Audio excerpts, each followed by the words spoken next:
السلام علیکم ورحمۃ اللہ وبرکاتہ۔ آج ہم پڑھیں گے سورہ بقرہ کا لفظی ترجمہ آیت نمبر 160 سے۔ چلیے سٹارٹ کرتے ہیں۔ اعوذ باللہ من الشیطان الرجیم، بسم اللہ الرحمن الرحیم۔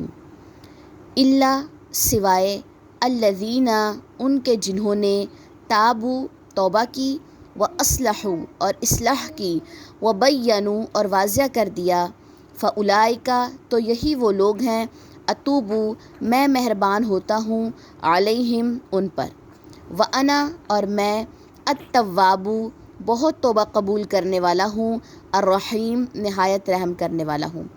ان بے شک، الذین وہ جنہوں نے، کفروا کفر کیا، وماتوا اور وہ مر گئے، وہم اس حال میں کہ وہ، کفار کافر تھے، اولئک یہی وہ لوگ ہیں، علیہم ان پر ہے، لعنت لعنت، اللہ کی، والملائکتی اور فرشتوں کی، والناس اور لوگوں کی، اجمعین سب کے سب، خالدین ہمیشہ رہنے والے ہیں،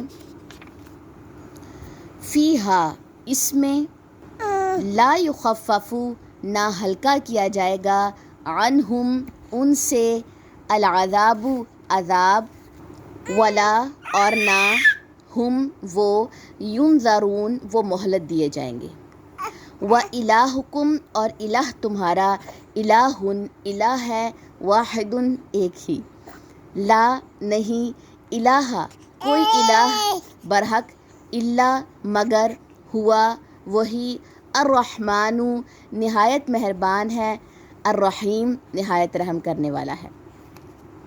ٹھیک ہے جی، یہ تھا ہمارے پاس خلاصہ آیت نمبر 163 تک ترجمہ۔ اب اس کا خلاصہ دیکھ لیتے ہیں۔ میں نے 3-4 آیات اس لیے کروائی ہیں، چھوٹی چھوٹی تھی، اور کہہ لیں کہ بات جو تھی وہ یہیں تک مکمل ہو رہی تھی، ورنہ درمیان میں رہ جاتی۔ چلیں ایک دفعہ اس کا خلاصہ بھی دیکھ لیتے ہیں ان آیات کا۔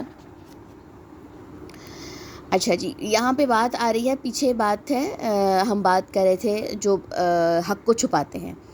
اب بات آ رہی ہے کہ سوائے ان کے جنہوں نے توبہ کی، توبہ کرنے کے بعد اصلاح کی اپنی، اور واضح کر دیا، تو یہی وہ لوگ ہیں، میں مہربان ہوتا ہوں ان پر، یعنی کہ جنہوں نے حق کو واضح کر دیا ان پر اللہ مہربان ہوتا ہے، اور اللہ بہت توبہ قبول کرنے والا، نہایت رحم کرنے والا۔ یعنی کہ اگر کسی نے حق کو چھپایا اور اس کے بعد توبہ کر لی اور اپنی اصلاح کی اور حق کو واضح کیا، تو پھر ان پہ اللہ تعالیٰ ان کی توبہ بھی قبول کرے گا اور ان پر رحم بھی کرے گا۔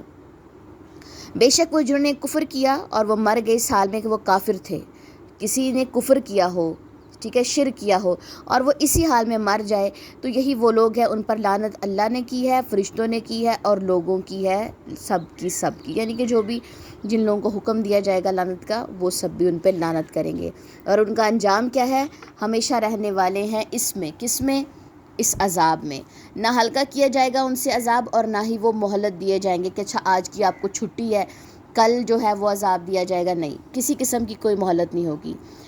اور الہ تمہارا، الہ اللہ ہے، صرف ایک۔ پیچھے کافروں کی بات آئی، تو اب اس آیت میں بات آئی ہے کہ کافر جو ہیں وہ کفر چھوڑ دیں، کیوں؟ کیونکہ الہ تمہارا صرف ایک ہی ہے، نہیں کوئی الہ برحق مگر وہی، اس اللہ کے علاوہ کوئی اور الہ نہیں ہے، جو بہت مہربان ہے اور نہایت رحم کرنے والا ہے۔ یہاں پر اللہ تعالیٰ کی 2 صفات کا ذکر آیا ہے۔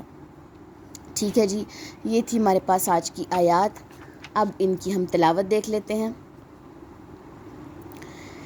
إِلَّا الَّذِينَ تَابُوا وَأَصْلَحُوا وَبَيَّنُوا فَأُولَئِكَ أَتُوبُ عَلَيْهِمْ وَأَنَا التَّوَّابُ الرَّحِيمُ۔ إِنَّ الَّذِينَ كَفَرُوا وَمَاتُوا وَهُمْ كُفَّارٌ أُولَئِكَ عَلَيْهِمْ لَعْنَةُ اللَّهِ وَالْمَلَائِكَةِ وَالنَّاسِ أَجْمَعِينَ خَالِدِينَ فِيهَا لَا يُخَفَّفُ عَنْهُمُ الْعَذَابُ وَلَا هُمْ يُنظَرُونَ۔ وَإِلَٰهُكُمْ إِلَٰهٌ وَاحِدٌ لا الہ الا هو الرحمن الرحیم.